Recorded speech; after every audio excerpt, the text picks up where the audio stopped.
오늘 우리 다섯 번째 계시록 강의를 듣도록 하겠습니다.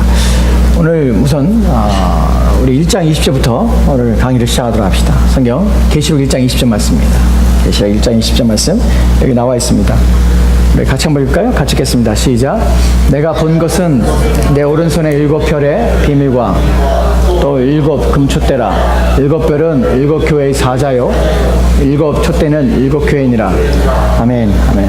여러분들 계시록이 어렵지 않다고 했습니다. 계시록은 구절을 가지고 있고 계시록은 또 환상으로 되어져서 세 개의 환상이 4개의 환상으로 본론 안에 들어있다고 했습니다. 서론과 결론이 있고 기억하시죠? 서론과 1장에서 1장 1절부터 8절 말씀까지 서론이고 그 다음에 1장 9절부터 시작해서 첫 번째 환상이 나오고요.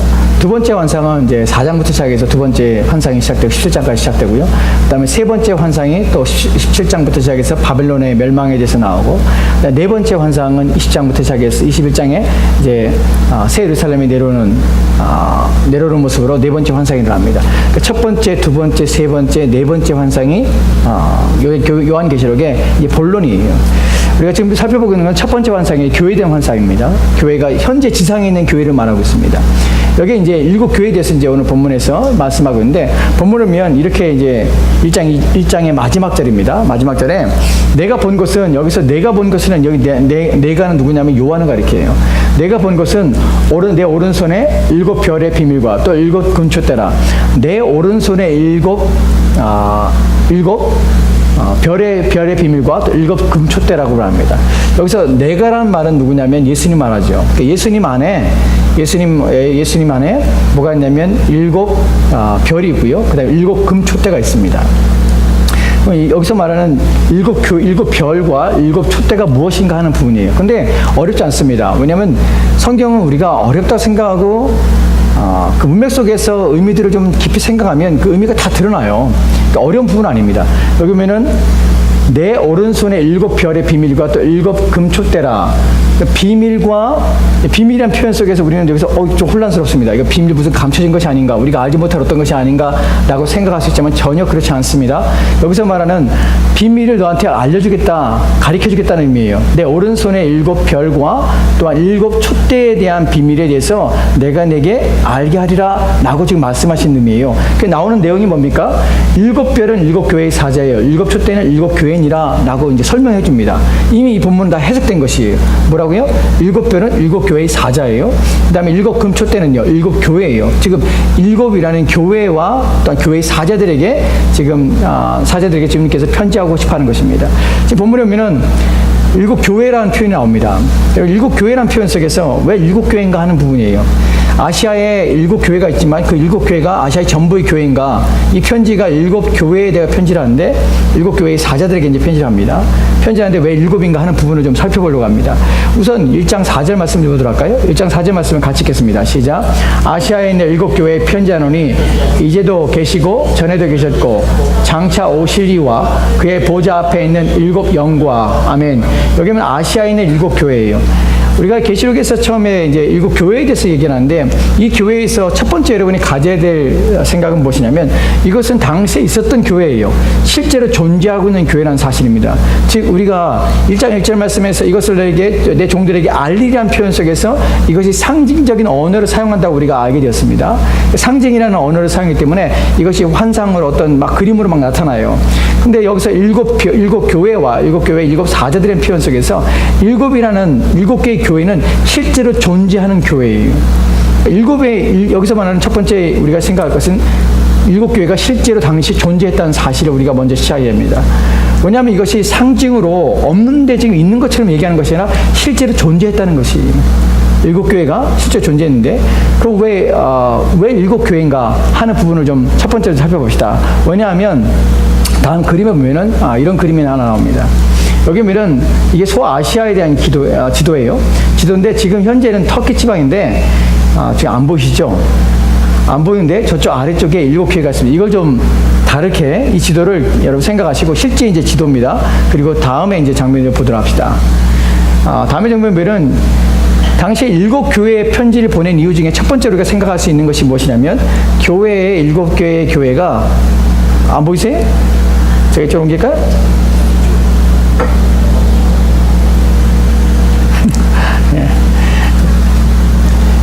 여기에는 일곱 교회가 주 도로가 사실 일곱 교회를 순환하는 도로가 있었습니다. 왜 순환하는 도로가 잘 깔려지게 되냐면 각 교회들마다 뭐가 있으면 우체국이 있었어요, 당시에.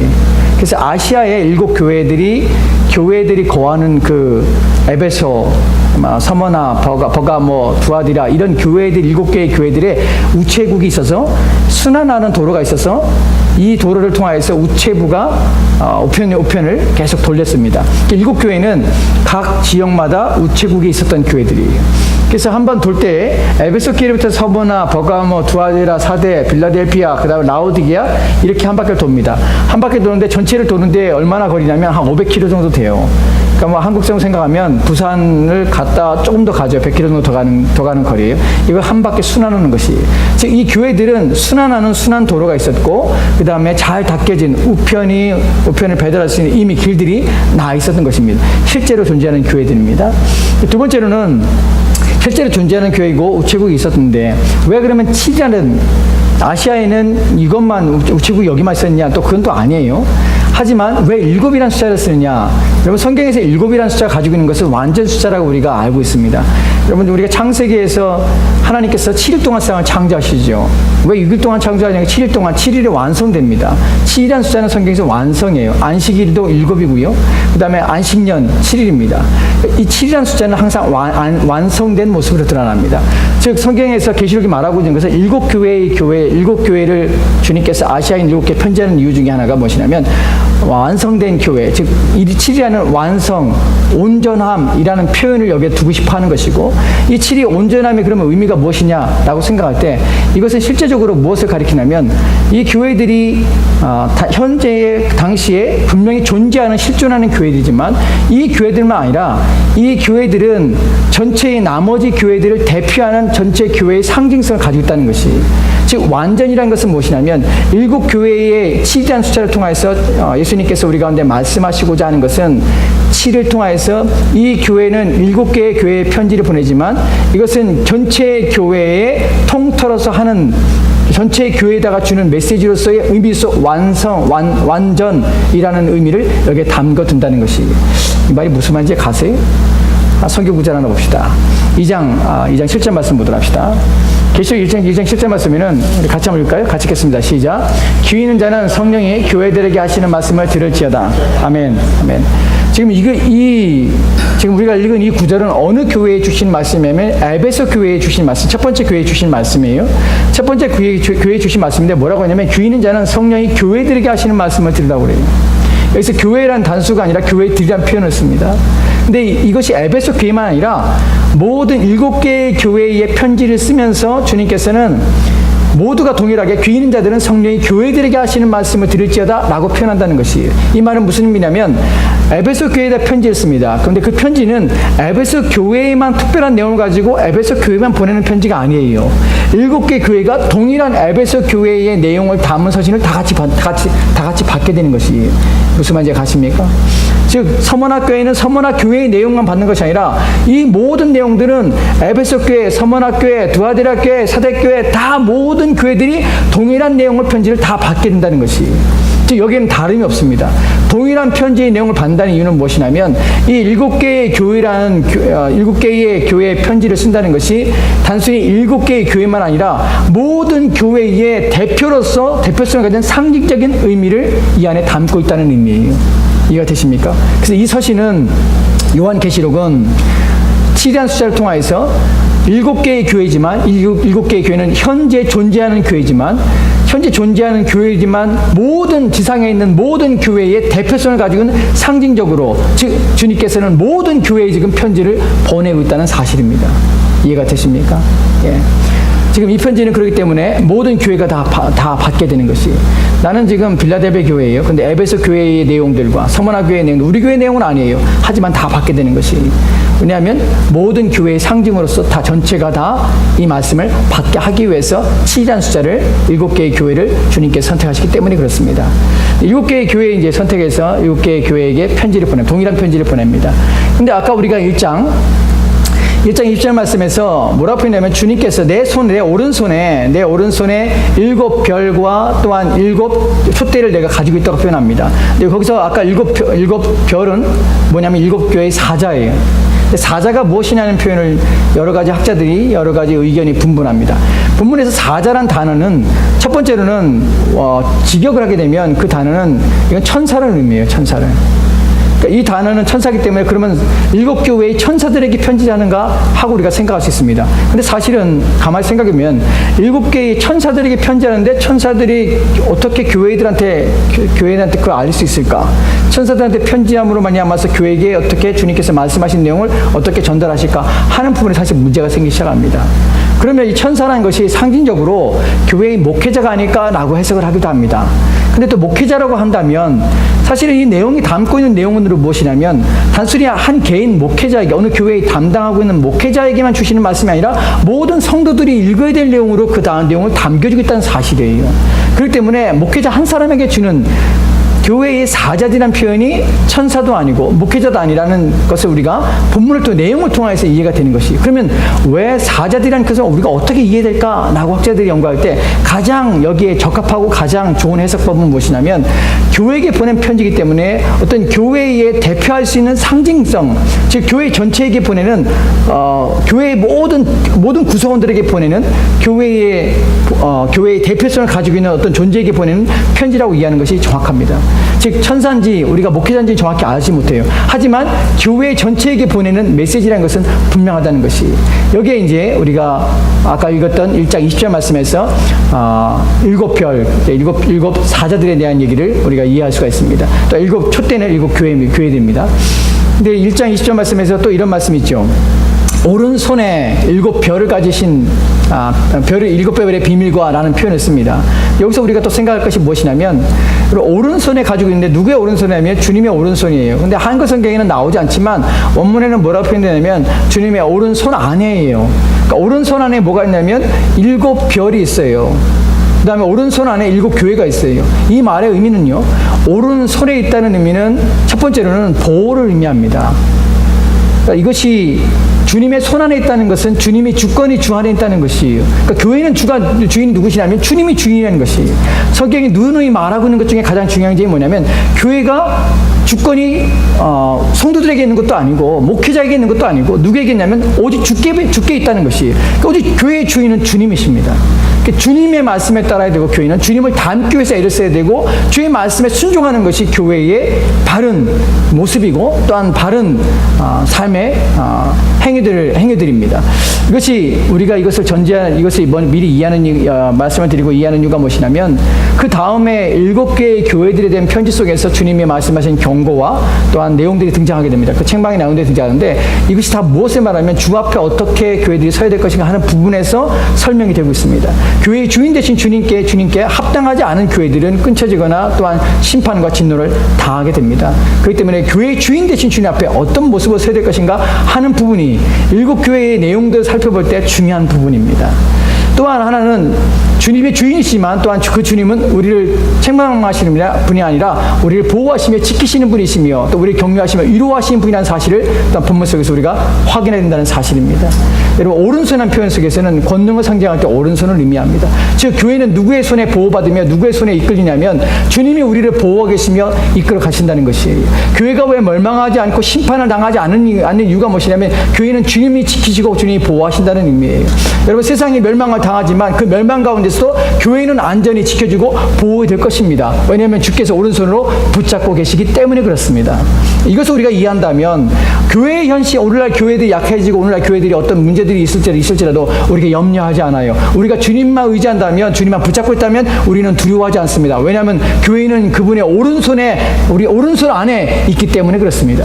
교회는 사람에 의해서 운영되어지는 것이 아니라 주의 손행과 주의 능력에 의해서 운영되어지고 또한 세워질 뿐만 아니라 또한 교회는 서갑니다.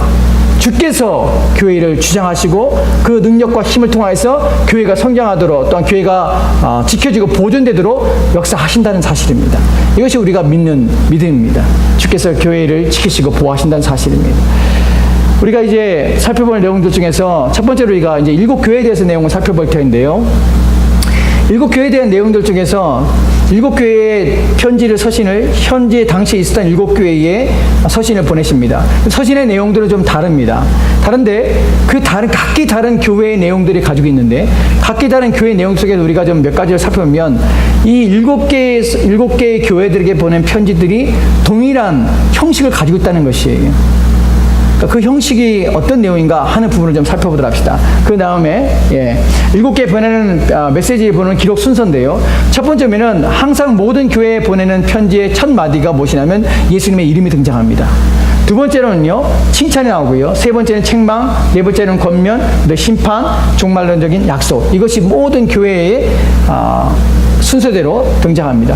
두 교회에 이것이 등장하지 않는, 여기에 대해서 책망이 등장하지 않는 교회가 있죠. 서번학교하고 그다음 빌라델피아 교회는 책망이 등장하지 않습니다. 그러나 모든 교회들은 대부분 이 순서대로 진행됩니다. 이 순서대로 진행되면서 여러분 예수님의 이름과 또한 첫 번째로 이름 다음에 나오는 내용 중에 첫 번째가 여러분 칭찬이라는 사실을 기억하십시오. 우선 교회의 주님 앞에 주님께서 교회를 대하실 때 무조건 책망부터 하는 것이 아니라 교회 칭찬하시면서 교회가 더 격려하시고 위로하신다는 사실을 먼저 우리가 말씀을 통하여 듣게 됩니다. 우리의 주님은 무조건 책망이 아니라 그 권면에 있어서는 우리를 위로하시며 또한 우리에게 힘을 주시며 우리 잘한 부분에 대해서는 우리로 하여금 우리에게 칭찬하신 말씀하셔 우리로 하여금 더욱더 주님을 따르도록 또한 더욱더 우리가 잘한 일에서 더욱 매진하도록 우리를 독려하고 계신다는 사실을 우리 기억했으면 좋겠습니다. 첫 번째 이제 우리가 그 내용들을 좀 하나씩 살펴볼 텐데 오늘 우리가 살펴볼 부분은 일곱 교회에 보낸 편지 중에서 첫 번째 인사 부분입니다. 예수님의 이름 부분인데 예수님의 이름과 더불어서 각 교회에 주시는 심판의 내용과 이름이 연결고리를 가지고 있는 것을 우리가 보게 됩니다. 이 부분이 여러분이 읽으면 좀 우리가 이미 살펴봤던 부분들이 반복되기 때문에 여러분들이 이해하시게 될 것입니다. 우선 예수님의 이름과 또한 예수님께서 그 각 교회의 부족한 부분, 잘못된 부분에서 책망하는 부분을 좀 보도록 할 것입니다. 18에 대한 내용들이 있는데 첫 번째 에베소 교회를 좀 보도록 합시다. 에베소 교회 보면은 일곱 개 편지하시는 예수님의 이름입니다. 에베소 교회는 오른손에 7뼈를 가지고 금초대 사이에 다니시는 이가 나오고요. 여러분 이것을 통해서 여러분 무엇 보십니까? 어디 나오죠? 1장에 이미 나오는 내용이에요. 예수님에 대해서 1장에서 뭐라고 합니까? 오른손에 7뼈를 가지고 금초대 사이에 다니시는 이. 서문학교에서는요. 처음이요 나중이요 죽었다가 살아나시니. 버가목교에서는 좌우에 나사로운 감을 가지시니. 그 다음이요. 두아데르교에서는 그 눈이 불꽃 같고 그 발이 빛난 주석 같은 하나님의 아들. 사데교에서는 하나님의 7 영과 7뼈를 가지시니. 빌라델비아는 다윗의 열쇠를 가지시니 곧 열면 닫을 사람이 없고 닫음이 열쇠이 없는 그. 라오디게는 충성되고 참된 증인이시요 하나님의 창조의 근본이시니가 이르시되. 이것이 뭐냐 어디냐 나오냐면 우리가 지난번에 살펴봤던 13절부터 해서 19절 말씀까지 예수님이 자기의 이름에 대해서 자기가 누구신지를 밝게 드러낸 내용도 이미 거기에 다 포함됐다는 것이에요. 이 내용의 의미는 무엇이냐면 예수님께서 자기의 형상을 우리가 자기의 이미지를 갖다가 어떤 상징으로서 막 표현했잖아요. 우리가 기억나시죠 여러분들? 입에서는 막 겁이 나오고 그 다음에 눈은 불꽃 같고 발은 주석 같고 이런 표현들을 썼지 않습니까? 목소리에서는 음성에서는 맑은 물소리 같고 이런 표현들이 무엇을 의미하냐면 이것들이 각 교회에 예수님께서 인사말송에서 자기가 누군지를 드러내는 인사말에 포함되어 있다는 것이에요. 눈에 불꽃 같은 이가 갈아서 돼 난 표현을 통해서 그 교회에 이런 표현을 쓰는 이유는 그 교회에 가지고 있는 문제와 그 교회에 대한 당할 심판에 대해서 경고의 이미지가 이 안에 담겨 있게 됩니다. 그것을 이제 매치시켜 볼게요. 매치시켜 보면은 첫 번째 에베소 교회를 봅시다. 에베소 교회는 이름과 일치된 내용입니다. 오른손에 7뼈를 가지고 금 촛대 사이에 다니신 이라고 예수님께서 편지 보내신 이에 대해서 예수님의 이름을 이렇게 설명합니다. 신기하지 않아요? 예수님께서 예수님께서 내가 내 구속자, 내가 너희를 구원한 구원자가 이런 표현 쓰지 않고 자기 이름을 사용하지 않고 자기의 이름이 뭐라고 쓰냐면 오른손 7뼈를 가지고 금초대 사이에 다니신 이라고 표현을 쓴다는 것이. 메시지 내용을 보면 죽기까지 충성하라고 합니다. 왜 그럴까요? 오른손에 7뼈를 가지고 금초대 사이에 다니신 이. 지금 여기가 이게 맞나요? 제가 볼 때는 맞지 않는 것 같은데 제가 지금 그림을 지금 잘못 그려온 것 같은데요. 이게 표를 잘못 써온 것 같은데 이게 지금 제가 잘못 써왔습니다. 사실은 에베소교회 보면은, 잠깐 에베소교회 볼까요? 2장 봅시다. 2장에. 제가 이 붙이기를 제가 쓰면서 잘못 붙인 것 같아요. 요한계시 2장입니다.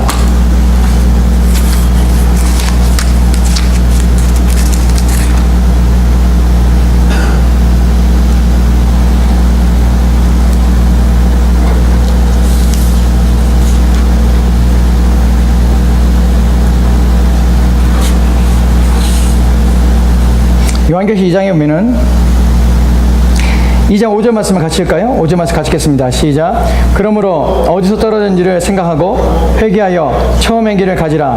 만일 그리하지 아니하고 회개하지 아니하면 내가 내게 가서 내 촛대를 그 자리에서 옮기리라. 아멘. 여기 보면은 뭐라고 했냐면 내 촛대를 옮기라고 표현합니다.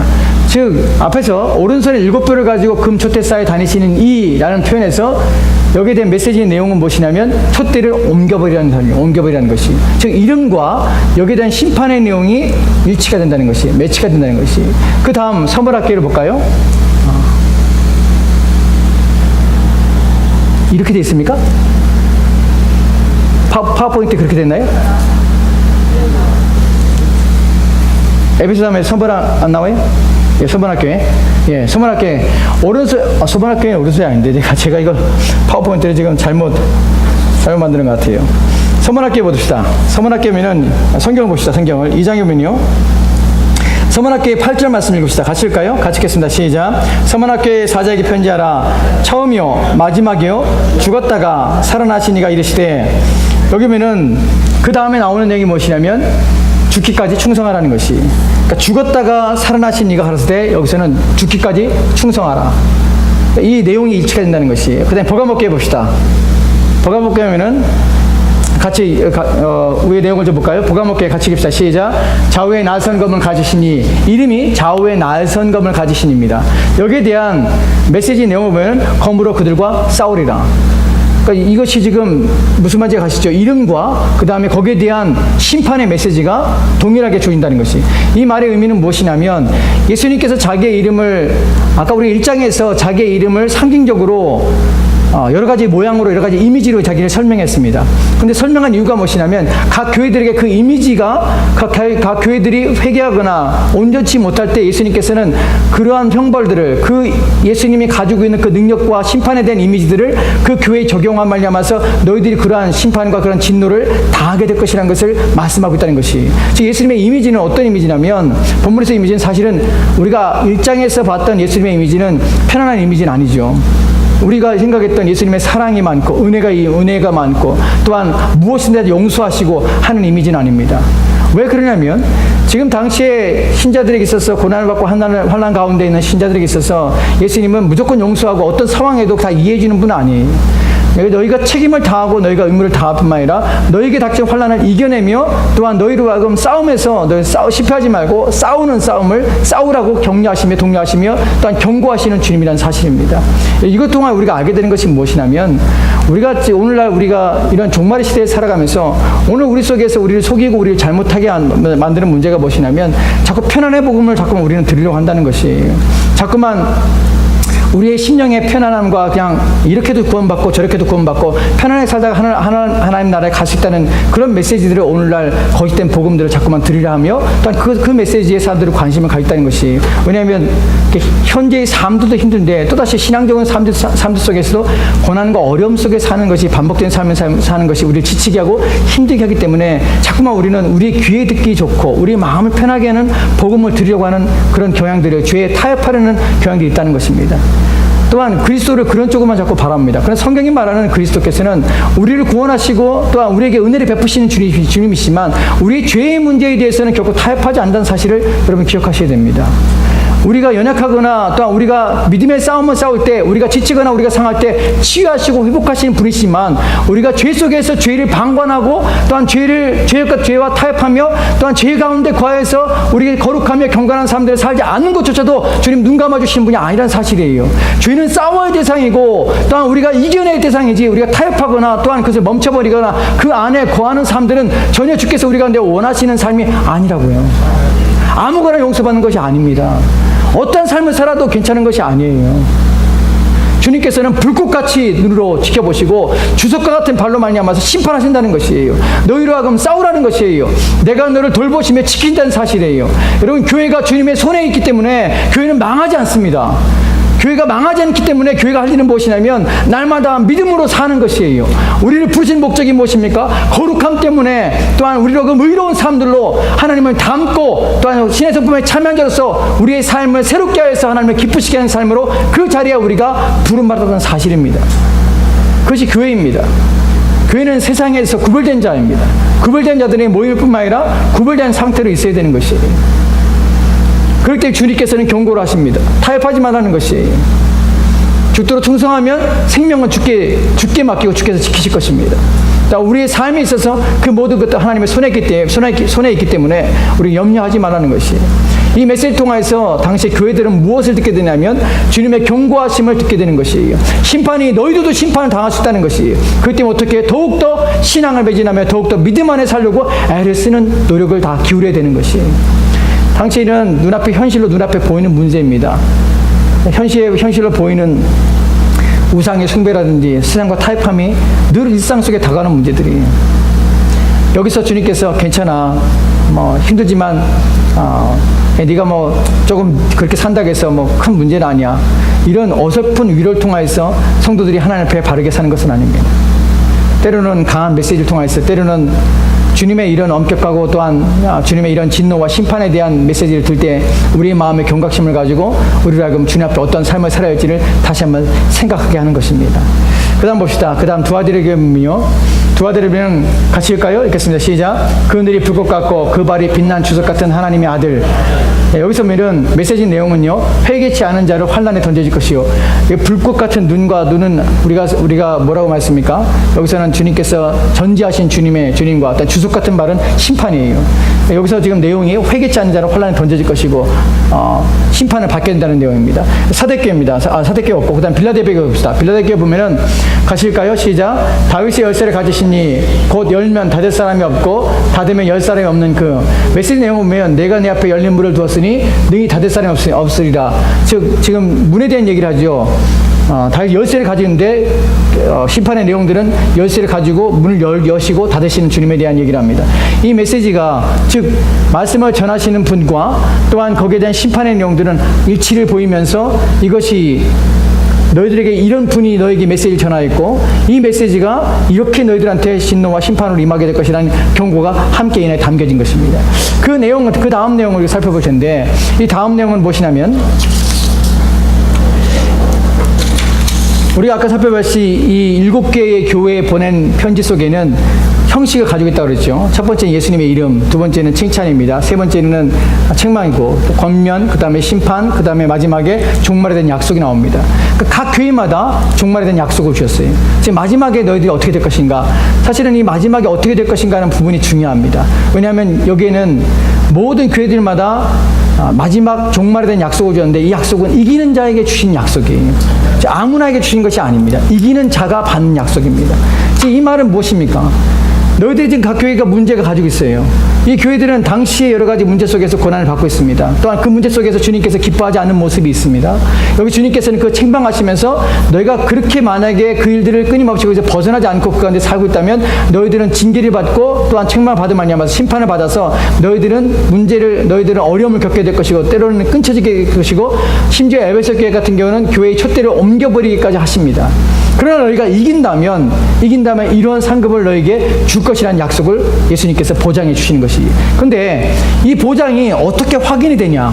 예수님께서 말씀하신 약속이 어떻게 확인이 되냐면 요한계시록에 각 교회에게 주셨던 2장과 3장에서 각 교회에게 주셨던 이 종말에 대한 약속은 요한계시록의 마지막인 20장, 21장, 22장에서 이것이 어떻게 성취가 되는지를 다 드러내고 있다는 것이. 즉 이것은 같이 짝을 이루겠습니다. 지금 무슨 말이냐면 앞에 있는 예언에 대한 약속이 마지막에 성취가 되는 것을 보여주시고 있다는 것이. 이 얘기는 이것을 읽고 듣는 교회들이 무슨 생각이 들면 예수님께서 약속하신 것은 반드시 성취가 될 것이며 이렇게 이루어질 것이라는 확신을 갖게 한다는 것이. 그래서 기록한 것이. 그 내용을 좀 보도록 합시다. 먼저 약속을 좀 보도록 합시다. 약속이면은 2장 7절 말씀에 이제 에베소 교회에 주신 약속인데요. 이기는 그에게는 내가 하나님의 낙원에 있는 생명나무 열매를 주어 먹게 하리라. 이것이 어떻게 성취가 되냐면 22장 2절 말씀에 이미 우리 눈으로는 성취가 되는 걸 보는 것이, 여러분 계시록에 주는 특별 중에 특별한 것이 뭐냐면 예언의 내용이 있습니다. 구약에서 예언의 내용이 있지만 그 예언의 내용이 성취가 되는 것은 우리는 신약에 성취가 되죠. 어떤 부분은 아직 성취가 되지 않은 부분도 있습니다. 요한계시록은 우리를 어디로 이끌어가냐면 현실 속에서 약속을 보고 있고, 그러나 그 약속이 이미 미래에 성취가 된 때까지 다 보여주게 되는 것이, 요한이 무엇을 봤냐면 지금 현재 속에서 교회들이 문제를 봤습니다. 문제의 고통들을 지금 살펴보고 있습니다.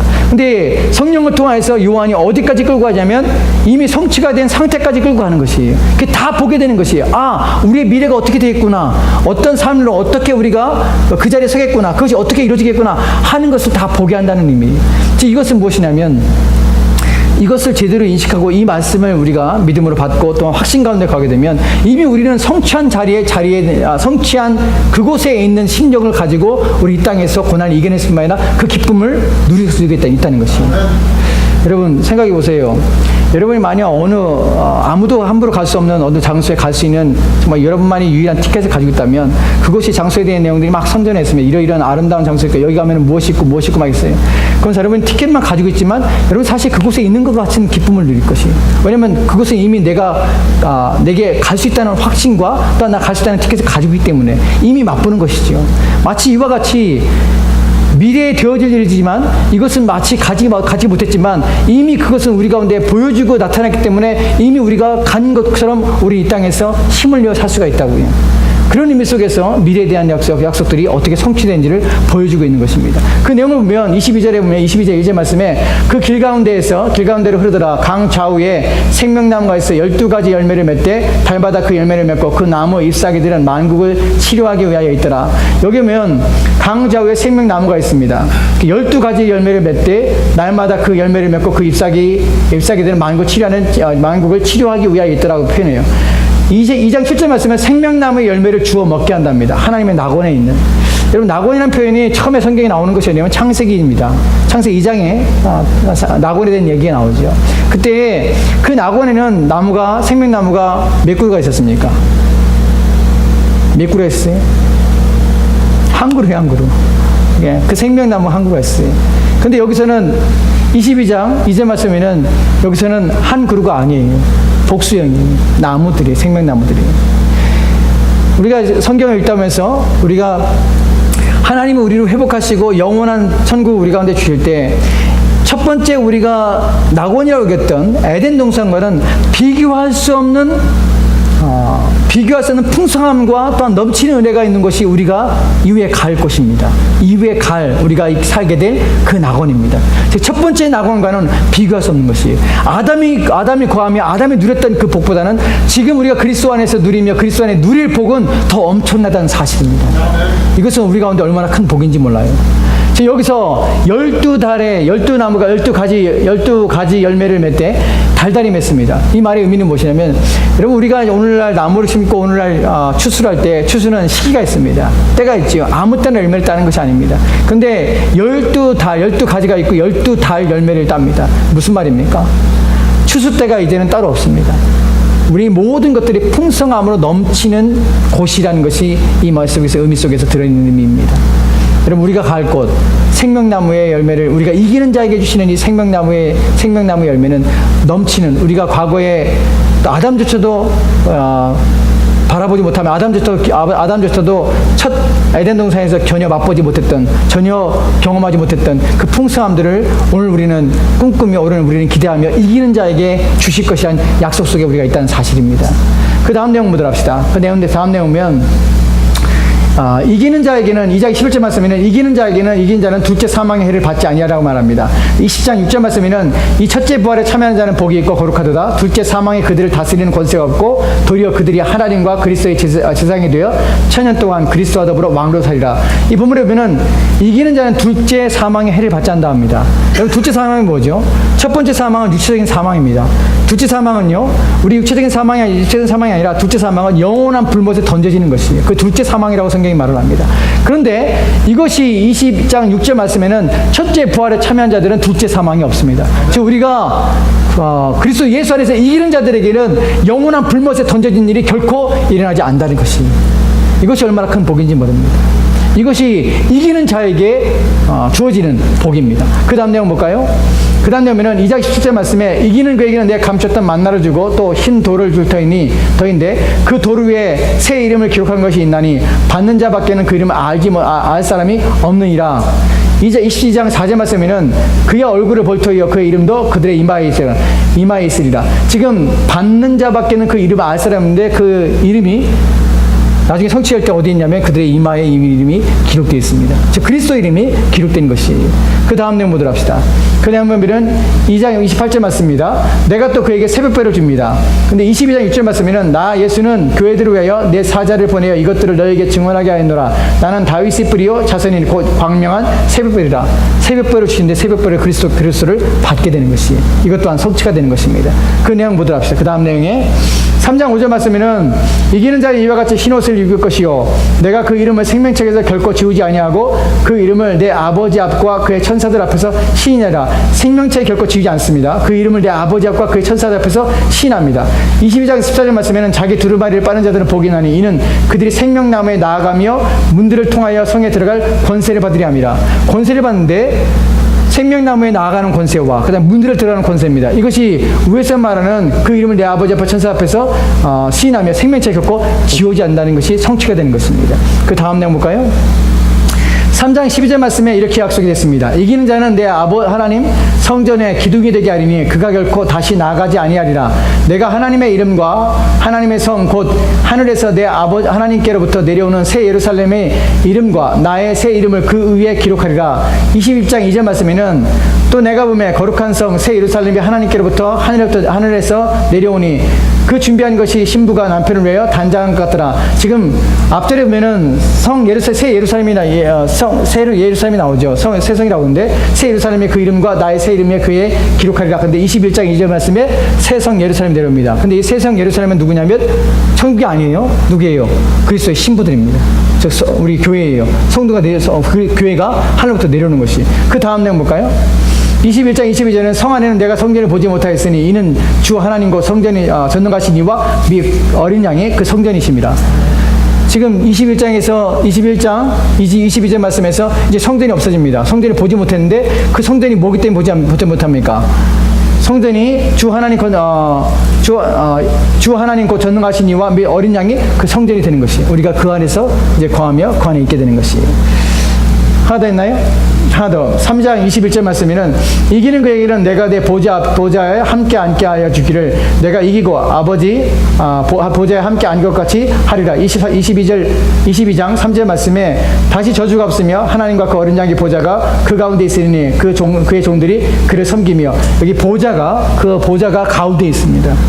이것들이 주는 당시에 있어서 요한계시록을 받는 성도들이, 교회들이 이 메시지를 통해서 깨닫게 되고 이 메시지를 통해서 얻게 되는 은혜가 무엇이냐면 우리에게 주신, 이기는 자에게 주신 약속이 성취가 될 것을 이미 눈으로 새롭게 새 예루살렘이 내려와서 이미 완성된 것을 이미 요한을 통해서 환상 가운데 보여주지 말냐면서 이것들은 이미 미래의 것이 아니라 이미 현재의 것으로 그들이 가져오겠다는 의미예요. 즉 오늘 우리가 이 땅에 살고 있지만 오늘 우리는 어디에 있냐면 이미 천국에 있는 것이에요. 이미 하나님과 함께 있으면 이미 주와 함께 있어요. 여러분 에베소 2장에서 뭐라고 표현하냐면 그리스도와 함께 우리가 이미 그곳에 앉아있다고 표현을 씁니다. 우리는 여기 살고 있는데 우리가 주와 함께 그곳에 있는 것처럼 표현하고 있어요. 무슨 말입니까? 그리스도 예수 안에 있고 그 안에서 생명책에 기록되어 있으며 또한 그런 말미암아서 구원 얻어서 이제 인치심을 받은 그래서 그 안에 성령이 있는 자들은 이미 우리는 이 땅에 있지만 그러나 이미 천국에 있는 것처럼 우리가 확신 가운데 우리가 그 가운데 있음을 우리가 보장받고 있다는 사실이에요. 이미 우리는 그 안에 있는 것이에요. 여러분 이것이 우리가 제가 여러분이 예전에 그런 말씀 드렸죠. 조나단 에드워드가 그런 말을 했습니다. 내가 이 땅에 살고 있지만 나는 이미 그곳에 간 것처럼 이미 그곳을 본 것처럼 나는 오늘 사는 것이 신자의 삶이라는 표현을 씁니다. 우리가 이 땅에 살고 있지만 우리는 어떤 자냐면 이미 그곳에 가 있는 것처럼 우리는 믿어야 되는 것이, 이미 본자처럼 우리는 살아야 되는 것이. 여러분, 이것이 사실임을 믿는다면, 이것이 하나님의 약속이라는 믿는다면, 이것이 이루어질 것을 분명히 믿는다면, 우리는 지금 이 땅에서의 삶 속에서 끊임없이 죄와의 싸움 속에서 인생에 닥쳐오는 문제 속에서 우리는 어려움을 겪고 있습니다. 그러나 우리는 반드시 승리할 것을 믿는 것이, 이기는 자에게 주시는 이 약속이 우리의 것임을 믿는 것이에요. 왜냐하면 주께서 우리 가운데 믿음으로 사는 자에게 보장해 주시고 약속하셨기 때문에 그렇습니다. 여러분, 본문에서 이기는 자라는 의미가 모든 교회 속에서 끊임없이 이기는 자라는 표현을 씁니다. 이기는 자에게는 이렇게 하실 거다, 이기는 자에게 이렇게 하실 거다, 예수님께서 말씀하십니다. 여기서 이기는 자라는 표현 속에서 우리가 생각할 것이 무엇이냐면, 여러분, 이기는 자는 막 싸워서 막 승리하고 막 싸워서 어떻게 하는, 그래서 막 이기게 되는 어떤 부담감을 가지고 막 하는 자가 아니라, 본문에서 말하는 의미 속에는 예수님께서 각 교회에게 주시는 말씀 속에서 고치며 또한 회개하며 돌이켜야 될 것을 돌이켜서 그들의 삶을 바르게 하는 자라는 표현 속에서 이기는 자예요. 즉, 이김이 무엇이 된 이김이냐면 다른 것이 아니라 우리의 부족함, 우리의 연약함 속에서 우리가 주님 앞에 온전해야 될 부분들, 주님 앞에 온전치 못한 또한 바르게 되어야 될 부분들, 또한 고치며 또한 회개하며 돌이켜야 될 부분들을 고치며 회개하며 돌이키는 그 모든 것들을 행하는 자가 바로 이기는 자라는 의미예요. 우리의 신앙을 온전케 하는 일들, 이것이 바로 이기는 자입니다. 세상에서 어떤 큰 일을 한 자가 아니라, 무엇을 성취하는 자가 아니라, 우리의 삶 속에서 주님의 말씀 앞에 합당치 못한 그 모든 것들을 끊어버리고 벗어버리고 새롭게 하는 자, 이것이 바로 이기는 자예요. 그런 삶을 사는 자에게 20장부터 시작하는 이 약속들이 우리 가운데 주어질 뿐만 아니라 그 약속 우리 것이 되는 것입니다. 이 약속을 받았던 교회들은 이 약속 속에서 끊임없이 싸웠을 것입니다. 또한 역사 속에서 또한 싸워왔을 것입니다. 왜냐하면 이긴 자가 되기 위해서 그래요. 그렇지 않으면 진노를 당하고 또한 책망과 심판 가운데 그들이 고통을 당하게 될 것이기 때문에 그렇습니다. 여러분, 신자는 우리가 이 계시를 통해서, 본문을 통해서 우리가 알게 된 것 중에 가장 중요한 부분이 뭐냐면, 저와 여러분은 이미 이기는 자로 부름받았다는 사실을 기억하는 것이에요. 왜냐하면 그리스도께서 이기시는 분이기 때문에 그렇습니다. 그래서 그리스도 안에 있는 자는, 이분이 이렇게 말하는 것이 좀 조심스러운 분이 뭐냐면, 무조건 아무나 받으면 나도 이긴 자가 된 줄 알아요. 그렇지 않아요. 예수 그리스도 안에 있어야 되는 것이에요. 아무나 내가 난 예수 그리스도 나는 이기는 자야 라고 받은 것이 아니라, 내가 정말 그리스도 안에 있고 내가 그리스도를 닮으며 내 모든 삶에 그리스도를 닮는 일에 온 힘을 기울이고 있는가, 그 부분에서 내가 다른 사람보다도 어떤 부분에서 더 뛰어나거나 탁월한 부분이 아닐지라도 내가 그런 삶과 그런 일들을 위해서 애를 쓰고 있는가 하는 자가 이기는 자의 삶이 살고 있는 것입니다. 여러분, 눈으로 보이는 큰 것과 눈으로 보이는 어떤 것이 아니라 우리의 심령과 우리 마음 속에서 전 삶 속에서 그리스도를 닮는 일에 매진하고 수고하고 있으며 애를 쓰고 있는가 하는 부분이 가장 중요한 부분이에요. 살아있는 신앙을 가지고 있는 것이 얼마나 중요한지 모릅니다. 이것이 이기는 자의 모습이에요. 저와 여러분이 이기는 자가 되기 위해서는 끊임없이 우리 자신을 돌아봐야 합니다. 무엇이 우리로 하여금 하나님 앞에 온전치 못한 삶이 있는가, 무엇이 우리 가운데 회개하며 돌이킬 부분이 있는가 하는 부분을 여러분 생각하셔야 됩니다. 다음 시간에 우리가 살펴볼 것은 이제 요한계시록에 나오는 7교회에 구체적으로 주신 말씀들을 하나씩 살펴볼 것이에요. 이것은 사실은 교회에게 주신 말씀이지만 그 교회는 우리 한 사람 한 사람의 교회이기 때문에 우리 개인들에게 주신 말씀입니다.